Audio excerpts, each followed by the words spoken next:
કમોસમીના ધોધમાર વરસાદની શરૂઆત થઈ ગઈ છે। નવસારી શહેરમાં પાણી ભરાણા છે। રસ્તા પર ઘૂંટણસમા પાણી ભરાતા વાહન ચાલકો પારાવાર મુશ્કેલી ભોગવી રહ્યા છે। વરસાદે તો વિરામ લીધો છે, પરંતુ પાણી હજુ ઓસર્યા નથી। જોઈ શકાય છે આ જાહેર રસ્તા, જાહેર બજાર કે જ્યાં રસ્તા પર ઘૂંટણસમા પાણી ભરાતા વાહન ચાલકો હાલાકી ભોગવી રહ્યા છે। અનેક વાહનો પાણીમાં બંધ પડી રહ્યા છે અને સાથે અનેક એવા વિસ્તારો છે જે નીચાણવાળા, જે પાણીમાં ગરકાવ થયા છે। લોકોના ઘરોમાં પાણી ઘૂસી ગયા છે। નવસારીની આ બજાર કે જ્યાં અનેક વાહનો બંધ પડી રહ્યા છે, સાથે પારાવાર મુશ્કેલી ભોગવી રહ્યા છે વાહન ચાલકો।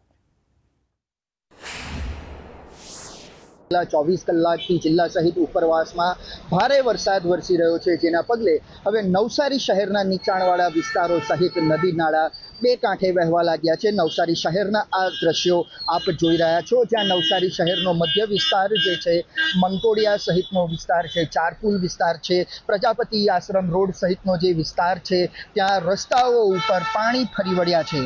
બીજી તરફ જો વાત કરવામાં આવે તો ભારે વરસાદ ઉપરવાસમાં જે ખાબક્યો છે, તેને પગલે નવસારીની જે લોકમાતાઓ છે, પૂર્ણા, અંબિકા અને કાવેરી, તે બે કાંઠે વહેવા લાગી છે।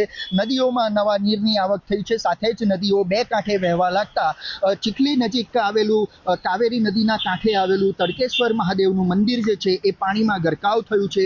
સાથે જ નવસારી જિલ્લાની અંદર 54 જેટલા આંતરિક માર્ગો છે તે બંધ થયા છે। રાજ્યના જે માર્ગ મકાન વિભાગના જે માર્ગો છે, 54 માર્ગો, એ હાલ બંધ થયા છે, જેને પગલે નવસારી જિલ્લાના લોકોની હાલાકીમાં વધારો થયો છે અને સતત ઉપરવાસ સહિત નવસારી જિલ્લાની અંદર વરસાદનું જે જોર વધી રહ્યું છે, એને પગલે નવસારી જિલ્લા વહીવટી તંત્ર પણ હાલ એલર્ટ બન્યું છે। રાજન રાજપૂત, સંદેશ ન્યૂઝ, નવસારી।